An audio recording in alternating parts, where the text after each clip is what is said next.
À la une de l'actualité, la justice française a autorisé ce mercredi l'extradition vers le Burkina Faso de François Compaoré qui est mis en cause dans l'enquête sur l'assassinat du journaliste Norbert Zongo. Lors de la réunion annuelle des États membres au siège de la Cour située à La Haye, les pays ayant adhéré à la Cour pénale internationale lui ont réitéré ce mercredi leur soutien.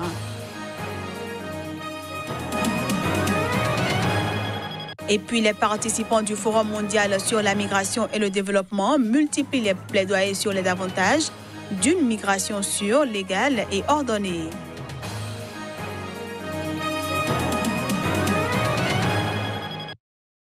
Merci de toujours préférer Sika TV pour vous informer. Bienvenue à tous.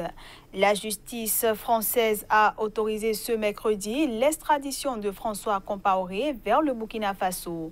Le frère de l'ex-président déchu Blaise Compaoré est mis en cause au Burkina Faso dans l'enquête sur l'assassinat en 1998 du journaliste Norbert Zongo, affaire symbole pour la société civile qui réclame depuis des années vérité et justice.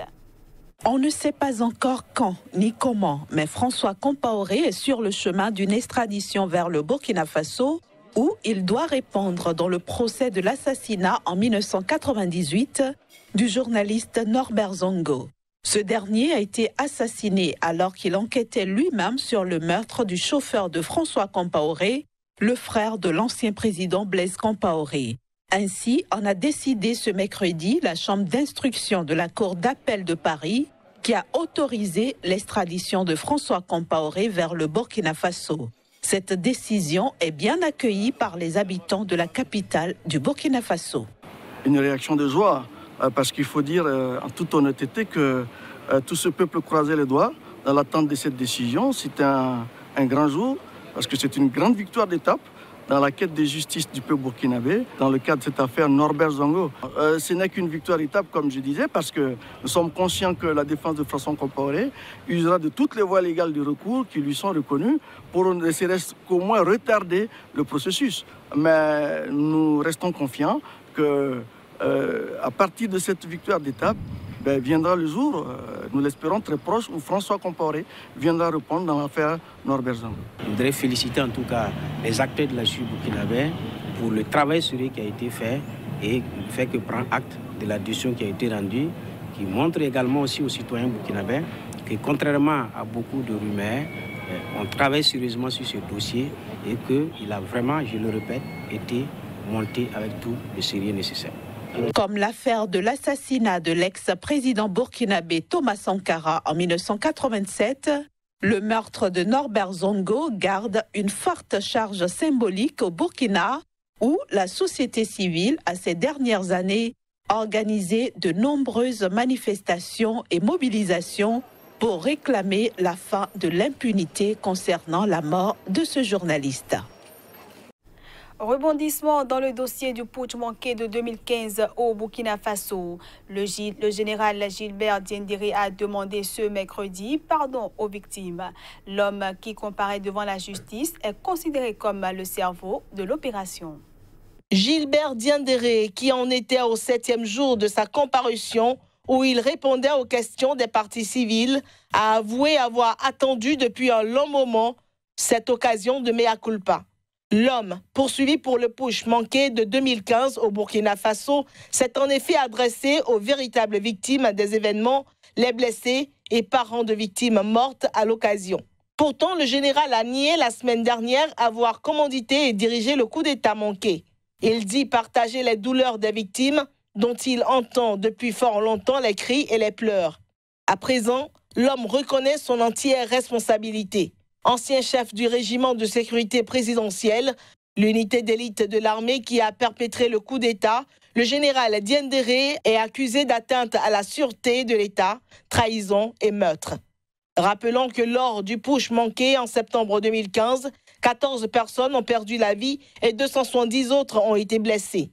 Au total, 84 accusés sont jugés par un tribunal militaire à Ouagadougou depuis le début du procès en février, dont un autre général, Djibril Bassolé, ancien ministre des Affaires étrangères, également présent au procès.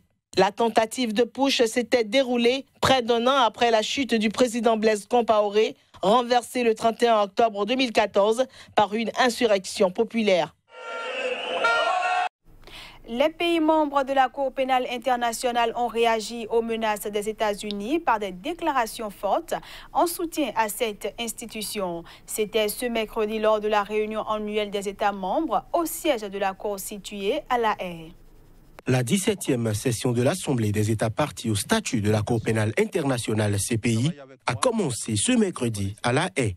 À cette occasion, les pays ayant adhéré à la Cour pénale internationale ont réitéré leur soutien à l'institution récemment sous le feu des critiques de l'administration Trump. L'Union européenne soutient fermement la Cour pénale internationale ainsi que son travail en tant qu'institution judiciaire indépendante et impartiale, a déclaré Heide Maria Gerer, l'ambassadrice d'Autriche aux Pays-Bas, au nom de l'UE que son pays préside actuellement. D'autres pays, dont certains en Afrique, où la Cour pénale internationale est active, comme le Nigeria et l'Ouganda, se sont également engagés à poursuivre leur soutien lors de la réunion annuelle des États membres au siège de la Cour située à La Haye. Fondée pour juger les pires atrocités commises dans le monde, la Cour pénale internationale a été créée en 1998 à la suite de l'adoption du statut de Rome qui fête ses 20 ans cette année. Entré en vigueur en 2002, ce traité fondateur de la Cour a été ratifié depuis par 123 pays. Exprimant son soutien à la CPI, le délégué du Royaume-Uni, Andrew Murdoch, a estimé mercredi que certaines critiques à l'encontre de la Cour étaient mal placées. Il l'a cependant exhorté à accélérer ses travaux, y compris en ce qui concerne ses enquêtes et procès. La mission de l'ONU au Congo, MONUSCO, a indiqué ce mercredi à Kinshasa qu'elle recherchait 2 de ses casques bleus disparus depuis des combats mi-novembre dans la région de Béni, dans l'est de la République démocratique du Congo. Ces soldats participaient le mois dernier à une opération militaire conjointe menée par la force onusienne et des militaires congolais contre des rebelles ougandais ADF. La mission des Nations Unies au Congo, la MONUSCO, s'est donnée comme priorité de retrouver 2 de ses soldats disparus. Ces casques bleus n'ont plus été revus alors qu'ils participaient au mois de novembre dernier à une opération militaire conjointe menée par la force onusienne et des militaires congolais contre des rebelles ougandais musulmans des forces démocratiques alliées ADF dans la région de Béni, dans la province du Nord Kivu. Lors d'une conférence de presse à Kinshasa, la MONUSCO a indiqué que des tracts ont été lâchés ces derniers jours sur la forêt afin d'aider les disparus à rejoindre leur ligne. Ils étaient au départ 4 militaires portés disparus, mais finalement 2 ont été retrouvés sains et saufs. Le dernier bilan des affrontements qui se sont déroulés le 14 novembre s'élève à 7 morts, 13 blessés et 2 portés disparus parmi les casques bleus. L'opération militaire conjointe contre les ADF se poursuit dans la région de Béni, qui n'a pas été la cible d'attaques rebelles depuis quelques semaines. Depuis fin 2014, la région de Béni vit dans la peur des tueries attribuées aux ADF et qui ont fait plusieurs centaines de morts dans la population. Je le disais en titre, les participants du Forum mondial sur la migration et le développement multiplient les plaidoyers sur les avantages d'une migration sûre, légale et ordonnée face à l'opposition de certains pays. Il faut dire que ce forum est organisé à Marrakech avant l'adoption du pacte de l'ONU sur les migrations. Le pacte de l'ONU sur les migrations qui doit être adopté lors d'un sommet prévu à Marrakech les 10 et 11 décembre prochains considère tous les aspects globaux, les raisons pour lesquelles les gens décident de traverser les frontières en cohérence avec la souveraineté des États et leur interdépendance. L'objectif est de maximiser les bénéfices de la migration tout en mettant en lumière ses aspects négatifs et en limitant les pratiques migratoires chaotiques et dangereuses. Beaucoup de gens qui hésitent encore ne veulent pas voir que c'est un compact for safe, orderly and regular migration. Ce n'a pas à voir avec une invitation pour une immigration irrégulière. Non. Ce sont des positions claires et nettes contre la migration illégale. Soyons clairs. Il y a des enjeux de nature humanitaire. Il faut sauver des vies, il faut mieux coopérer. Et il faut beaucoup mieux gérer la migration irrégulière, des gens qui sont dans des pays de transit, dans des situations très vulnérables. Et donc, il y a des aspects sécuritaires, il y a des aspects politiques, économiques, humanitaires. Tout ça, c'est bien compris dans le pacte et je pense que les États se sont bien entendus sur toutes ces questions. Écoutez, il y a un certain nombre de gouvernements qui ont déjà annoncé qu'ils ne seront pas présents.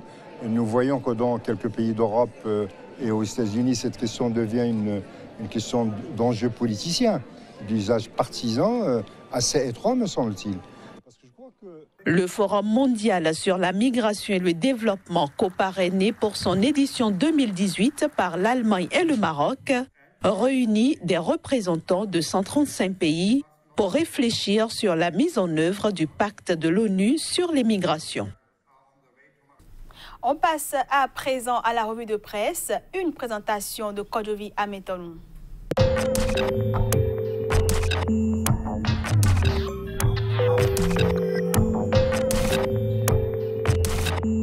La revue africaine nous emmène en Côte d'Ivoire où la reconstruction post-conflit, paix, stabilité et sécurité sont à l'ordre du jour. Fraternité Matin nous rapporte les recettes proposées par le chef de l'État dans sa livraison du jour. En effet, le journal Le Jour Plus précise que c'est devant les Nations Unies que Ouattara a parlé. Mais il y a un dossier qui préoccupe les sentinelles d'Abidjan. Ce sont les morts suspectes du fait de l'empoisonnement. En tout cas, les confrères ont pu identifier un point commun aux victimes. En attendant de voir clair dans ce dossier sombre, la voix originale nous rapporte que la nation unifiée fait ses adieux à Abou Draman Sangaré, cette figure emblématique de la politique ivoirienne.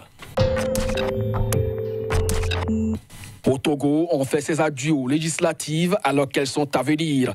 Libres de leur mouvement, les opposants rapportent le journal La Nouvelle Tribune durcissent le ton. Dans les colonnes de Liberté, la C14 lance sa caravane contre les législatives du 20 décembre. D'ailleurs, un plaidoyer pour le report du scrutin serait en cours et serait une initiative de l'Église catholique. Certains voient à travers cette attitude de l'opposition un trouble à l'ordre public. Déjà rapporte Togo Matin, la caravane de la C14 ne passera pas, proviennent les autorités.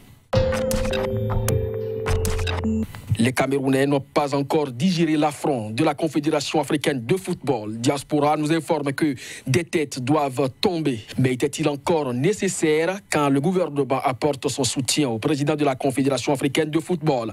Le quotidien Info Matin parle de coups de théâtre. Un sport collectif en naufrage au pays des lions indomptables, peut-on croire? À quoi serviront finalement les milliards décaissés pour l'organisation de cette CAN? L'économie alerte sur les 107 milliards à suivre et de près, mais nous n'allons pas désespérer pour autant au Cameroun, car à la FECAFOOT, on travaille à retrouver les repères. D'ailleurs, le journal Le Messager publie à sa une la photo de ces messies qui jurent sauver le football camerounais. Ce sera donc tout pour cette revue africaine. Nous vous donnons rendez-vous pour la prochaine fois.